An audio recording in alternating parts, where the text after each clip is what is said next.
I will continue for the anicca. Now we still come back to Visuddhimagga, the power of purification. It mentioned that here, the infer, or what we call the intellectual knowledge, is very insufficient to fully comprehend or understand the doctrine of impermanent. So Buddha Gosa, the right Buddhist monk, also writer for this particular Visuddhimagga, he mentioned it's only by using the insight knowledge.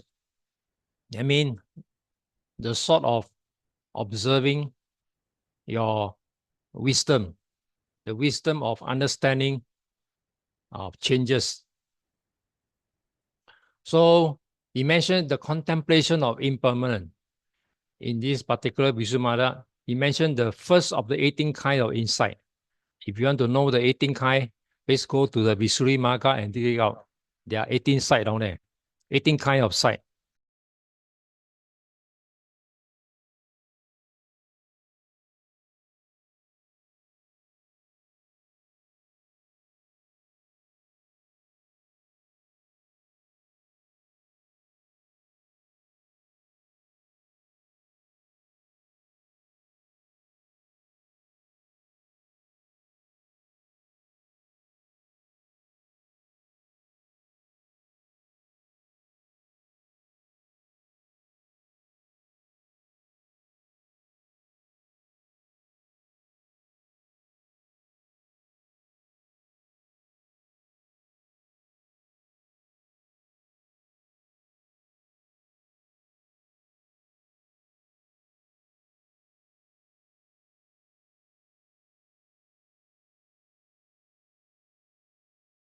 And then the other one he practicing is the contemplation of rising and falling. The first of the 9 kind of knowledge, which is said, which leads to the purification of knowledge and vision of the path. Okay? In this particular Burmese meditation, I once joined them. They using this rising and falling, especially they instead of the breath, they ask you to meditate on the stomach, the rising of the stomach. I mean the breathing in of stomach and out. So they ask you observe this sort of contemplation, and then you will get to a state that you're able to have vision of more of it. Okay, so this is the rising, falling kind of observation. Okay, so next one after anicca is dukkha. This is a continuous of one another. Dukkha, as you all should know by now, all situations are impermanent due to the changing and non-state of unsatisfactoriness of what I call dukkha arises. So we human love to have no change. Our happiness able to last as long as possible. Is it possible? No way. This happiness is only a transient. It's a matter of time. You can't last it for the whole day. Okay? It's just a transient moment. After that, it's gone. So we have to accept that. But other religion cannot accept that. Instability causes some sort of stress and tension. So whenever there's change, we human are subject to this stress, the unhappiness of this very good sort of feeling, and then our mental state of enjoyful, this thing start to bother us, and then we tend to be sort of affected with tension. So we were not able to be our normal self. So every time when there's change, we tend to have this effect. So as a Buddhist, practicing Buddhist, we look things more of a stable form. We don't quickly, when people make comment or whatever, we don't straight away, we bug back. We just put in a clear state of mind to reflect on it, whether to answer or not to answer. Okay? So anything, our daily life, we have encountered all these kind of changes which in a way affect our so-called mental reaction. So as a Buddhist, we as a practicing Buddhist, we tend not to be connect with that feeling straight away. Okay, every time have to be mindful how you react to it. So in Buddhism, such condition produce what often referred as dukkha. This is called suffering. Or the Pali word is dukkha, that means it's more than suffering. So it's a very unpleasant state of things that we humans are affected by these changes. So further to that, we have a dialogue between the Buddha and his monk. In this dialogue, you have a more understanding of Buddha talking to the monk of how the monk should react. So this is what he said. What do you think, Bhikkhu? Is the body permanent or is it transient? So it is transient, sir. So he asked the monk replied that, and this body keep on changing, so it's transient. And our Buddha kept questioning, what do you think, O Bhikkhu? What is transient? Is it satisfactory or unsatisfactory? So Buddha, when you do a question and answer type, Buddha tend to drive the point right onto you, that you are quickly enlightened. When you go through all this kind of question answer with the Buddha one, you go and see, observe carefully. Buddha is trying to point you direct to your problem. So he asked the monk, is transient satisfactory unsatisfactory? So the monk says unsatisfactory. Okay. Then Buddha further pointed out, what do you think, O Bhikkhu? Satisfactory means sensation, perception, mental formation, and consciousness are permanent or transient. Now we talk about this mind matter. All these are the 5 aggregates. These are 4 of them. So they too reply, they are transient.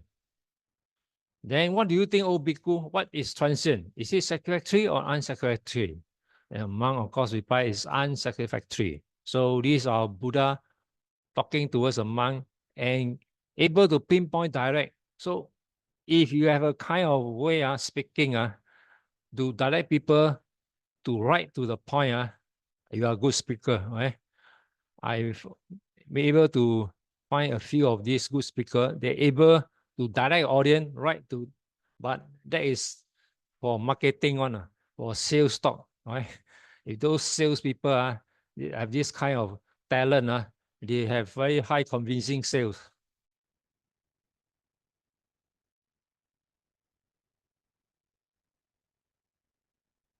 Dukkha also sublime the pleasurable experience. I mean, if you are feeling so-called, whether mental or physical kind of enjoyment, because of this situation being impermanent. So when things from pleasure you change to unsatisfactory, pleasure experience lead to unpleasurable experience, hence the dukkha situation arise. So anything, whether physical or mental, when the good change to bad, then our human tendency tend to have this reaction of very kind of awkward kind of reaction that we are not happy with these changes.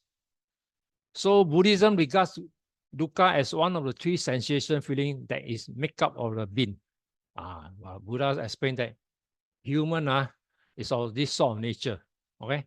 Because our 3 sensation and feeling, that is why we are human being.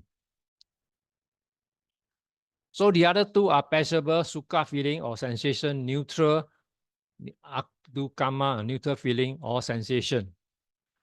So the other 2 is no reaction on, that means indifferent. So basically, neutral will not make you at least suffer, but the point is we always tend to have this good on, unpleasurable we cannot accept. This is also happening to animals too. So this basically when you have 5 senses, all these you can exhibit themselves at one time or another. So all these sensations exhibit themselves at one time or another. Since they rise and fall constantly, they are therefore impermanent events and situations. Same thing apply. When you are in sorrow, okay? Sorrow, you are not going to sorrow for ever and ever again. If you are that kind, you got mental breakdown and you need to visit a psychiatrist, okay? So basically, Buddha also said, sorrow has also come to a point that it will end and come up again, okay? So this thing is up and down, up and down. There's no permanent nature. So if you have permanent nature, then mentally you have broken down to so-called mental breakdown, that kind, then your mind is not working anymore, then you become a madman.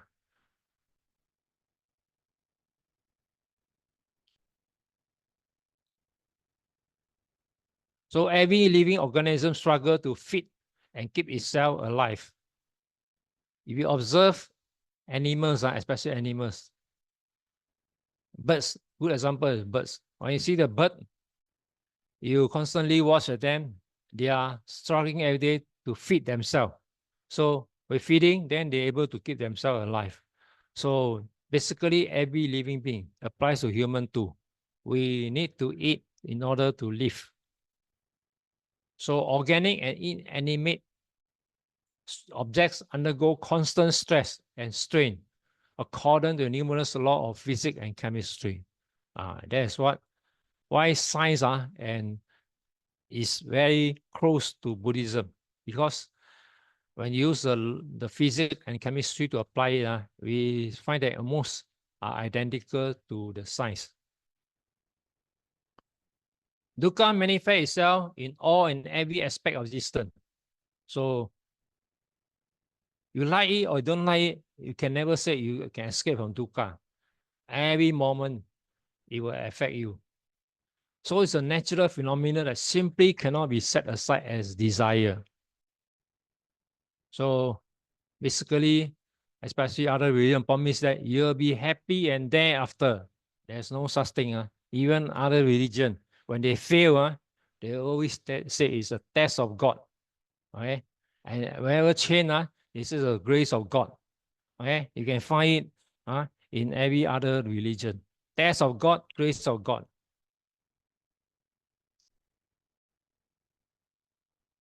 So anyone try to ignore attempt is really futile. I mean, it's hopeless. You say you always don't want suffering, don't want unpleasantness. There's no way you can stop it. So it's a guiding and constant companion. So it's like a shadow following you whole life. So dukkha is actually an inevitable part and parcel of existence. So as long as you live, you are suffering. Okay, suffering from mental and physical. All this kind will come and haunt you. There's no way you can say, I don't want it, I don't want it, please don't come to me. There's no such thing. Even when you every day you say you're free from suffering, you mentally thought this suffering will come upon you. Okay, we just aspiration that you are free from suffering, but this suffering, you have to know it is constantly come upon you every day. In Buddhist spiritual progress, dukkha act as an assistant or a tool. Dukkha is actually a tool to realize and understand an ultimate usage of a tool to improve oneself, as greatly emphasized by the Buddha. So Buddha never said, for other religion, they said Buddhism is fatalism, is everyday talk about suffering. But if you really understand what Buddha is trying to preach, is that you must use this dukkha as a tool for your guidance towards your higher kind of liberation. Okay, it's not say is present in every Buddhist. Okay, even other religion.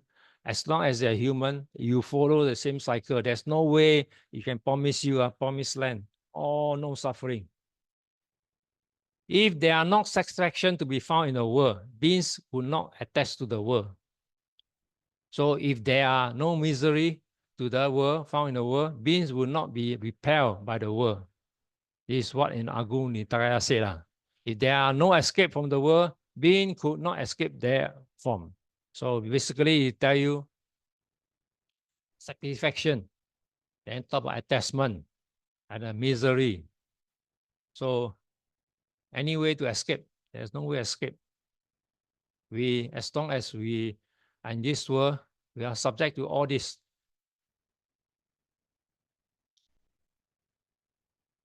In the Visuddhimagga, if you got a chance, happen, there's a book on that. Visuddhimagga is a pretty thick volume. You got time, please spend and digest it. It has 3 types of description on suffering or dukkha. Dukkha, intrinsic dukkha. That means suffering as in pain, in physical and mental. That's why suffering, not just physical suffering, but also mental suffering. Then vipa nama dukkha. Buddha break down all this very, very into sort of specific kind of suffering. Dukkha in chain. Top one is talk about mental and physical suffering. The next one is dukkha in chain. Physical and mental pleasant experiences which cause suffering when they chain. It's called phenomena chain. So happy will never give you forever happy. It's sort of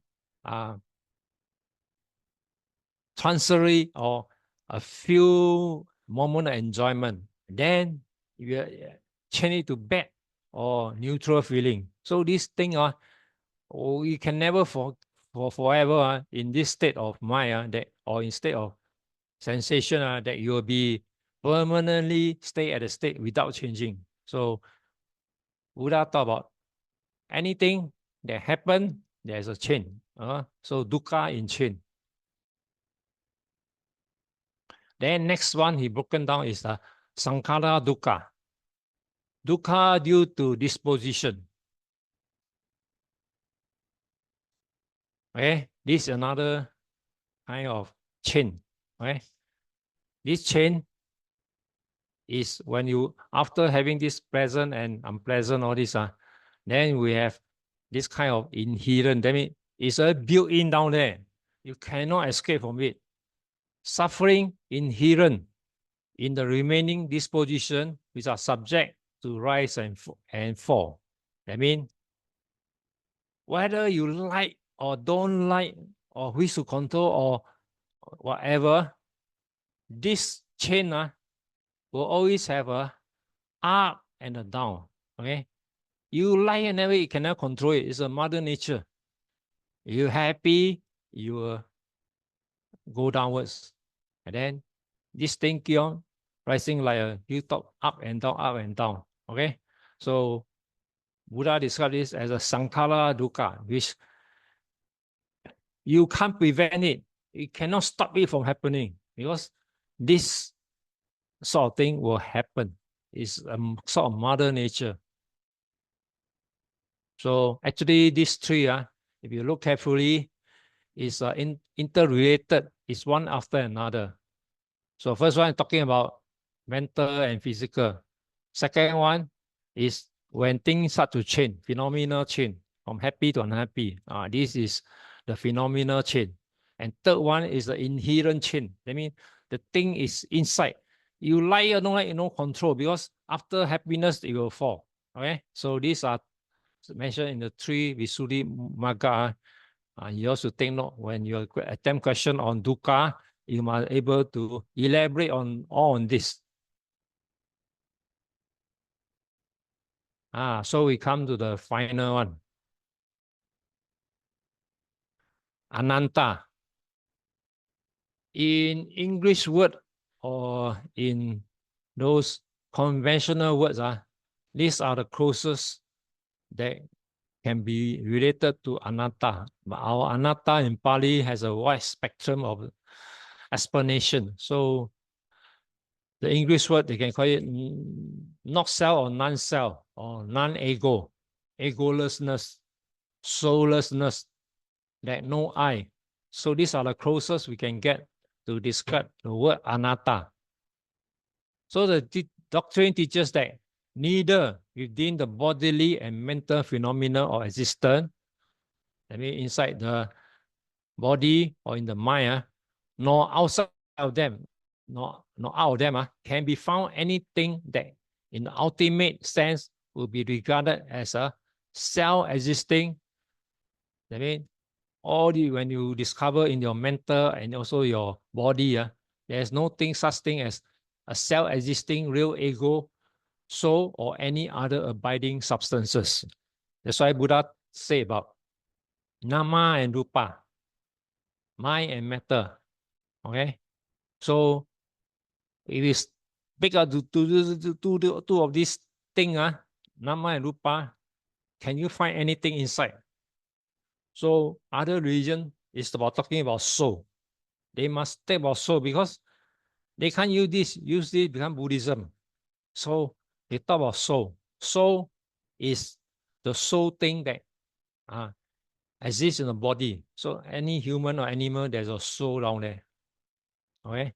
So without soul, they can't explain the religion. Because to them, soul is a continuity of life after death. This is being practicing before even Buddha. Okay? Life after death is very important. It's only when Buddha come about in India, they start having this soul from a very crude state to a very profound state. That's why they have this creator God. When creator God is formed, they always give hope to creator God. That this creator God is always permanent and always down there and always all around. And then whatever you call it, there's creator God there. That's why they cook out the thing called soul. So this soul becomes a very, very kind of term that people start to relate with it. And then after death, you are qualified to join the God or creator God there and happily thereafter. This is what other, especially the Vedic, there is a central theme about this so-called soul.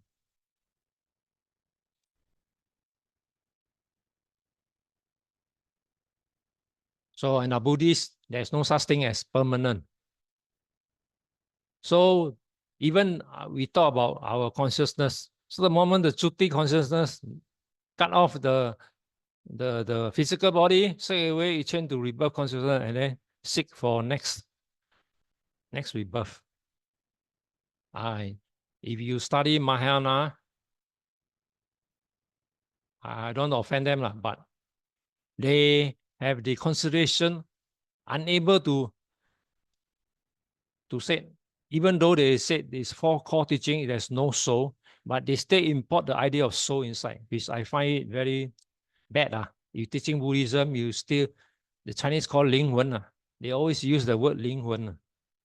I always tend to say, is it called Buddhism? Buddhism no 灵魂. So when you talk about 灵魂, it's more associated with the soul. So when people talk about this, you better consider 灵魂 is soul. So don't anyhow mix with it. So to them, that's why Mahayana, there's no such thing as instant rebirth. They have to go to 49 days. 49 days before seeking for rebirth. Okay, so if you want to study, you can go further study on Mahayana. It's another very subjective kind of subject. Up to you all. You know more, please go and learn. So doctrine is considered as one of the central pieces of the entire Buddhist philosophy. So in pure Buddhism, even whether you are Mahayana, Theravada, or Vajrayana, anatta is a thing in this so-called teaching that we cannot escape from it. So any sage who claim themselves to be Buddhist never teach anatta, a big question mark arises. Are you treating this as Buddhism? Because Buddhism, the core teaching is anatta. If you don't have this thing, then you call Buddhism, and then it's questionable. A good example, Last time I was influenced by the Iguan Tao. At time I'm not truly Buddhist. They also have this called Ling Wen. Okay.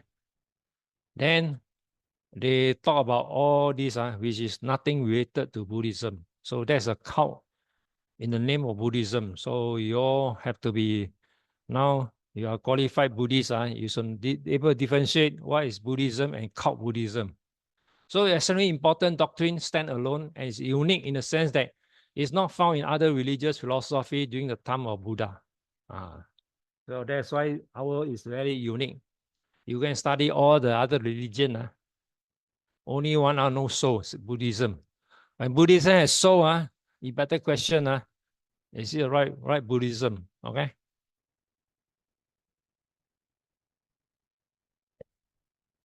So when you talk about anatta, you need to talk about soul theory because it's for you to understand.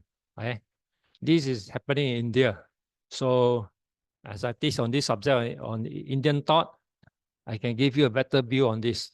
So the first known theory of existence of an eternal ego entity that outlasts death is so-called eternistic view. Okay, why you call that? Because in India, early state of Vedic practice, they very simplified on.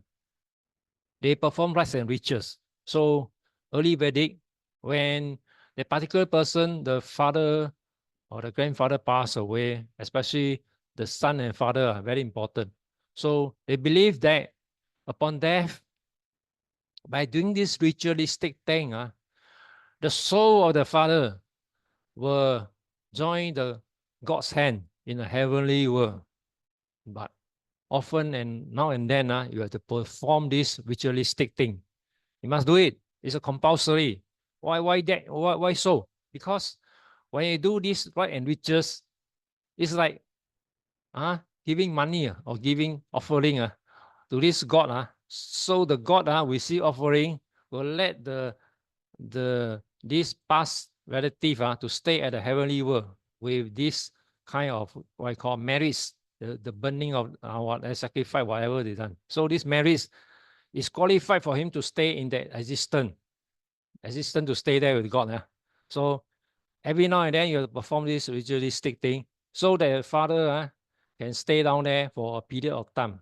So until the son no more, then cut off already, no reason. The father will drop back to earth again and go at samsara cycle again. This is what the early Vedic practice. So they say that then later come to the Upanishad. The Upanishad, even better. They do an offering already. Now they want them to have permanent stay with the Creator God. So they invent this Creator God down there. So this Creator God is a permanent stay down there, a bod down there. So this upon passing away, the soul, so this soul theory becomes so profounded. And this soul theory, when you realize that your soul is belong to part of Brahma, so this Brahman will take you, and then you need to stay with him there and after, and you won't come back to here again there and after. So this is called eternistic view. This is later development. And then the second state, that ego entity was temporary and that it became annihilated upon bodily life. Such was the view of a materialistic. Okay, so there's another second school of thought, or what I call the materialist. This one is the one of the one in the Samana, Ajita Ket Sambandi, the one with the long hair one. He profound on this particular doctrine. He said that the ego entity, I mean, when every human there's a body and there's a soul living together in this human body. So this human body is temporary. So upon death, so the soul will live. He mentioned, he never said he will seek for rebirth, just perish. The soul will perish, the body will perish, so not answerable to anything. So this is the idea of materialist. Okay, I mean, upon death, everything cut off. No soul, no body, everything all go back to Mother Nature. So when Buddha come upon these two theories, he found that they are 40. So he thought that in reality, the ego entity did not exist. So ego entity means soul. So Buddha rebuffed them using the Nama Rupa. So there's no such thing as soul that exists in this world. So then he said, he rebuffed all these priests or the guru who conceived this idea. It's merely a concept to fulfill man's yearn for security. Because in the olden days, when you talk about death, it's frightening. But if you talk about there's a soul continuity from death, people will get happy. Wow, this is another good religion. So body die, but the soul will carry on living. Okay, so living as the God, they are most happy than person in the world. That's why it come out eternal, permanent stay, no more temporary stay, permanent stay. Soul is defined by pre-Buddhist thinker and philosopher, referring to something that was stable and permanent, which all the so-called the other religions said. Okay, that's why this idea of soul is because of humans want afterlife continuity. Okay, continue to live forever. So as long as the religion that promise you that you can afterlife, not like Buddhists come back samsara again. This is no good. Many of them other religion promise you that you'll be there and after. That's why it's up to your individual. If you believe in that faith, then be it. We don't argue with them. Then next we come to soul theory. It was viewed that non-material individual, the soul, or its personality identity, survive after bodily death. This is very important of soul theory because they believe that after death, not the body dissolve, but not the soul. So the soul must continue to live thereafter. So that's why this soul was very profound idea created by all these people who want life after. So in Vedic, the soul is known as Atman and continues existence after the physical body dissolution. And Buddha refutes all this doctrine. He said it's just an illusion. Okay, so this is about soul theory. And then when you talk about this soul, we tend to use this Anatta Lakkana Sutta.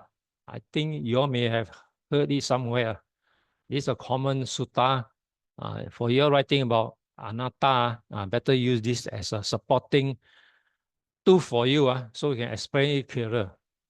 So Anatta Kana Sutta say about aggregates are impermanent, right? So these Nama Rupa are sort of impermanent, changing all the time. So it's derived from impermanent, inseparability from change, and they are painful. So anything that change is suffering. So deriving from painfulness, they are not self. So when such thing as there's no pain, there's no self. So it forms the three corners of the whole edifice of the Buddhism. So these three things form the explanation of Buddhism. So penetrative understanding of every concept we describe in Satipatthana Sutta is a singular path of purity of beings. So you got chance also read the Satipatthana Sutta. It's beneficial for those who practice meditation. Okay, so when write on anatta, please mention this sutta. Okay, now come to the end of Tilakkhaṇa. Okay, so this tutorial question I dedicate to Sister Sumita. Your turn. Explain the Buddhist doctrine of Sri Sinatta or Tilakkhaṇa. Okay, now, sister. Okay. Okay, so wrong out of this today lecture. It's one who seek enlightenment has to develop insight. That's why vipassana is a requirement. Even you are good in samadhi, you still need to switch to vipassana in order to do the insight one. It's a contemplation understanding of the, when you do vipassana, you understand of these three factors that lead to insight. So the three sinatta, therefore, are the utmost important of a Buddhist practitioner. So if you are a practitioner, you need to develop this. So basically we cover anicca, dukkha, and anatta. So the idea of no self is very difficult to grasp. So I have a hard time to explain to this many times in many ways.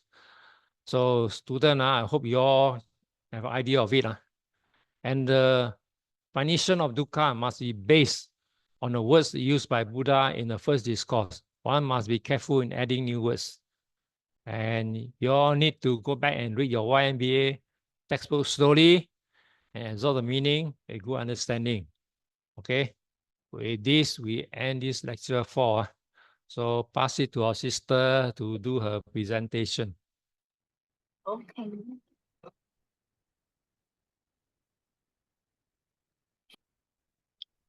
Okay. Hello everyone. This is a topic. Explain the statement Phassa Paccaya Vedana dependent on contact arises feeling in the Paticca Samuppada.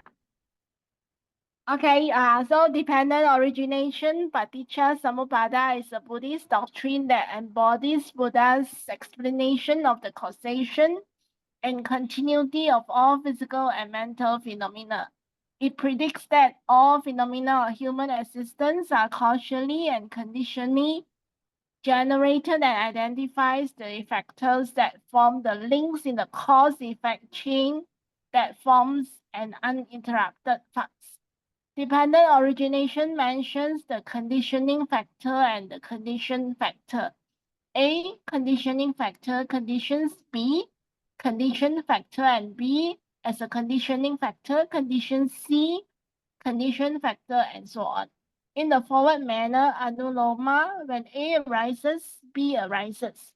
When B arises, C arises. In the reverse manner, patiloma, when A ceases, B also ceases.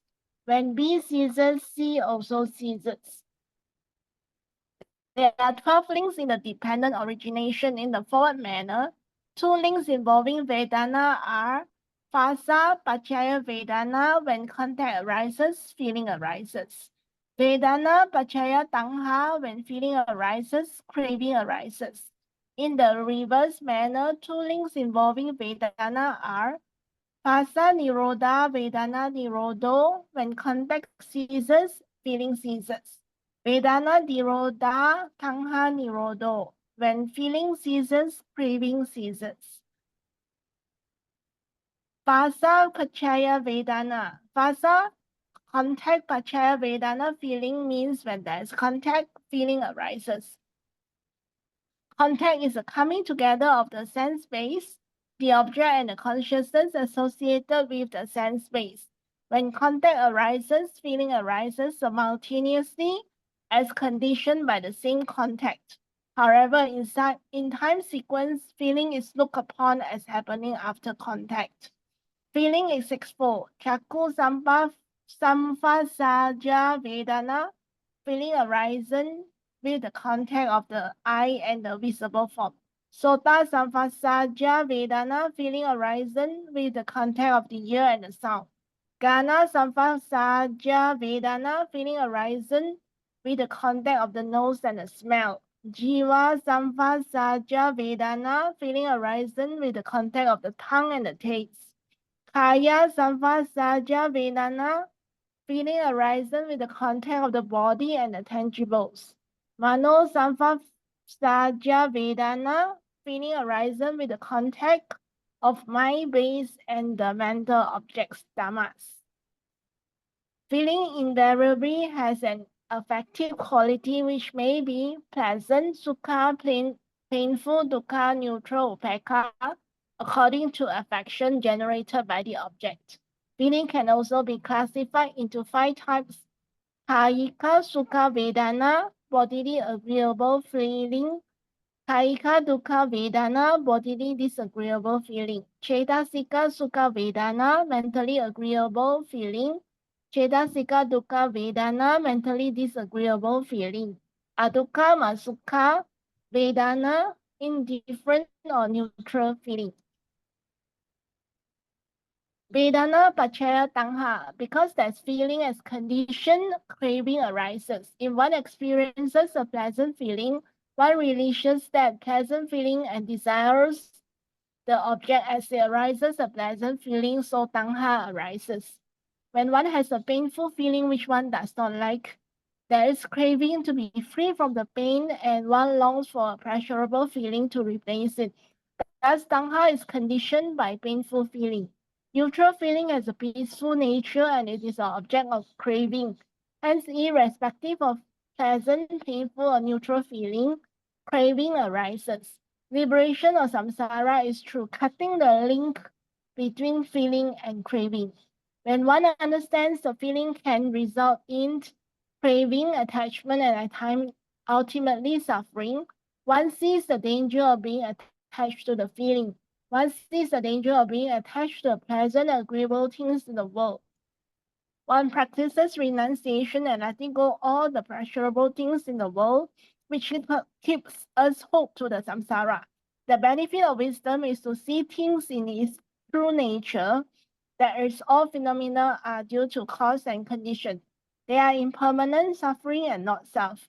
The final mark of understanding the Dhamma is a willingness to let go of our attachments, including the ego I. Conclusion: both Vasa, contact, Vedana, feeling are both important links in the dependent origination. Both happen in this very present life. This means we could work on in this life. From the Abhidhamma point of view, one is not able to stop contact and feeling from arising because both are amongst the 7 universal mental factors. However, one has the chance to cut the link between feeling and craving if one practices to see the true nature of phenomena, which is impermanent, anicca, suffering, dukkha, and not self, anatta. When one practices to see feeling is just feeling, not my or I, one practices non-attachment to the feeling, thus cutting the link between feeling and craving. Through the cessation of feeling, craving ceases.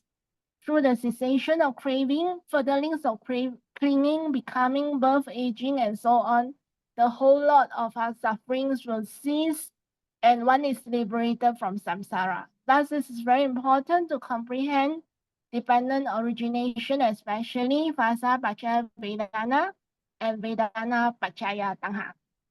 That's all. Okay, good, huh? You do your homework. So if come out exam same question, you present That this. one cannot write. This one copy from book rather loud. If you can reproduce it exactly, I'll guarantee 20 marks, full mark. Okay, so the rest you share with the classmate. Okay, So sorry. anybody got comment on this essay? No comment, and it's acceptable. So you do good well, you at least do your homework. So next one, Sumitra, and 2 weeks time, and then I see you people again. Brother Lau, Yeah. just now, Chai Hun's one, I think there is a lot of, do you need to explain a lot of the details? Because it's actually very technical the way she put in, but how do you need to explain some of the technical terms as well? For essay, you need to explain, no choice. Chai Hun, the method is of grade A one. So if you can come out that one, so your choice is yourself. On that day exam, see which one you can write more. Okay, then choose the one. If you cannot write more, then probably second choice. That's my recommendation. It's up to you. Exam bank got how many questions? Essay, all essay one. No, Yeah, but no. how many? I think now less. My time is 10 now, 7 or 8. Have to write how Very many? little, 5 very little choice. Oh, but I think this topic very hard. Yeah, that's why I'm impressed you able to come out so much.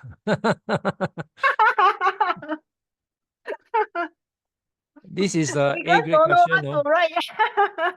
No, you hit to the right point. If you can present this exactly exam, then I would say they can't stop you from having 20 marks. Oh, preparing for assignment can copy, brother Lau. During exam cannot come out like that. Very hard. This topic is this So question I quite tell hard. you, YMBA, I don't know the question they want to set on that day. So if you are prepared, similar for the other link, so whichever link they set, you will have something around there. Is you able to write sufficient notes for that? So it's your choice. You can write more, then choose the question is comfortable for you. But I can tell you for this year 4 one, all the topics will be set. You can't escape. All the topics, okay? No way you can escape. So every topic is very important for year 4. I see hardly any from previous year, but I mean from previous year 3 or year 2 one. So any question? So Try far, your brother best. Lau, anybody fail exam before? You can sign No, this I type mean, of standard. oh, I I don't think you can fail. say type. Got people fail or not? I mean, the junior one because the objective can help. In this what I encounter in Burmese temple is that the guy never study and then prepare to fail. If you study, do your assignment, there's no way can stop you from failing. So don't worry about failing. So I just preparing you for the coming one. You still got one extra year to make up. I mean, I worry for your now coming your brother Ko and Pek Ling. Don't worry, they are okay. They are quite strong. Brother Ko, Hope everybody so all your the knowledge in the otak already. so your No, future it's better important not how rely to on you people. it's important how to present it when we come to the presentation stage or exam stage.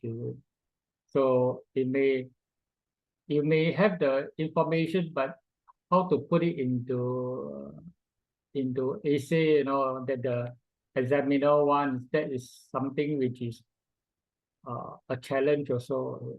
But my it's my good try student lah. in college, I mean not those senior one, those young one, they give the question for me to mark. Then they can able to present exactly an exam there. So I salute them. So these are A grade one. So I can't say you cannot. So it depends on yourself. They able to do that, We do our best. I salute them. We do I say our you are best. good. Good. So anything more? Ask Sister Sumeta to close up.